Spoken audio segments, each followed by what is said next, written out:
Selamat pagi saudara, kembali lagi bersama saya Giradiana Sofian di acara Kabar Pagi UBC TV.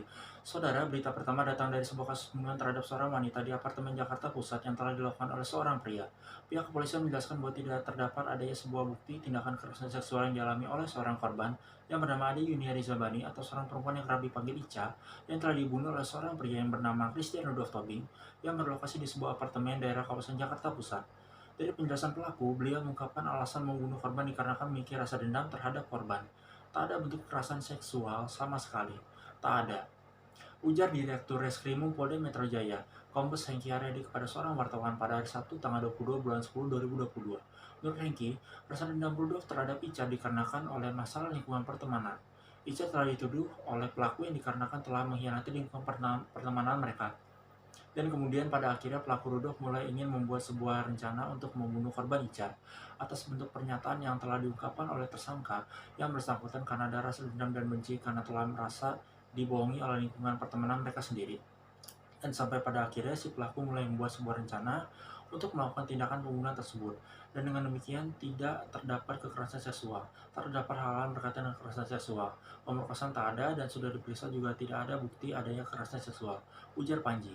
Kasus pembunuhan terhadap seorang wanita yang bernama Ica yang mayatnya ditemukan di dalam bungkus plastik yang berwarna hitam yang terletak di Jalan Kalimalang, Pondok Gede, Kota Bekasi terungkap. Polisi juga menjelaskan dengan tenang, tersangka yang bernama Rudolf Tobing ketika sedang memperlihatkan mayat Ica dari apartemen dengan bantuan sebuah alat troli. Kombes Hengki Haryadi menjelaskan Rudolf memang sudah mempersiapkan beberapa peralatan untuk membuang pelaku. Sudah membunuh korban, Rudolf Tobing membungkus mayat korban ke dalam kantong plastik berukuran besar. Jadi mayat korban ini beliau masukkan ke dalam plastik, kemudian dimasukkan ke dalam troli dan ditutup bantal. Ujar Hengki pada wartawan di Polda Metro Jaya, Jakarta di Jumat tanggal 21 bulan 10 2022. Setelah mayat korban dimasukkan ke dalam plastik, Rudolf Tobing mulai menaruh korban ke sebuah troli. Mayat korban ditutupi dengan bantal. Rudolf membawa mayat korban dengan tenang, tidak ada rasa takut yang terlihat dari pelaku. Memang sempat bertemu dengan penghuni apartemen yang lainnya, namun tidak ada yang mengetahui karena mayat korban ditutup dengan plastik dan bantal. Tutur Hengki. Kemudian berita kedua dikutip dari Kompas.com. Aksi teror yang telah dilakukan oleh seorang perempuan yang tak dikenal dan memakai cadar yang telah berusaha untuk masuk istana negara yang terletak di daerah Jakarta Pusat, serta beliau juga tidak sengaja dilihat oleh seorang petugas dan warga sekitar ketika dia sedang melintas dari wilayah Simpang Harmoni. Kejadian itu diumumkan oleh Direktur Lalu Lintas Polda Metro Jaya, Kombes Latif Usman, sesuai dengan yang diberitahukan para petugas kepolisian yang menahan perempuan itu.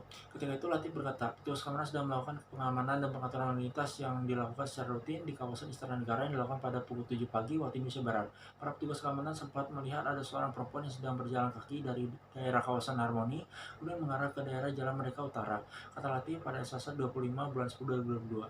Muldoko menyebutkan bahwa perempuan tersebut membawa senjata api, mencoba untuk menerobos masuk Istana Negara karena juga memiliki motif pribadi. Setelah di area depan pintu masuk Istana Negara, perempuan tersebut secara tiba-tiba datang ke arah pasukan pengamanan presiden atas pas-pampres yang sedang bertugas.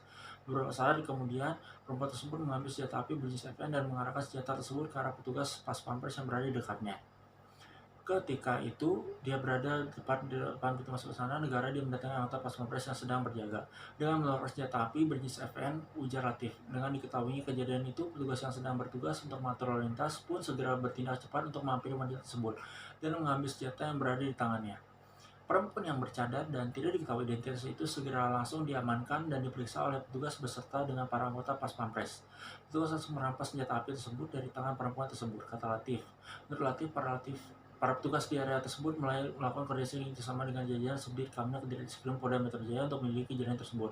Perempuan yang tidak diketahui identitasnya tersebut beserta barang bukti senjata api yang ditahan oleh petugas sekarang sudah diserahkan ke Mapolda Metro Jaya. Seorang perempuan itu pada saat ini masih diselidiki oleh pihak Subdit Kamna Ditreskrim Polda Metro Jaya, ujarnya. Demikian kabar pagi pada hari ini, kita akan kembali lagi dalam waktu 2 jam mendatang dari sekarang. Saya Geraldiana Sofian, pamit undur diri, selamat menyaksikan acara kami selanjutnya.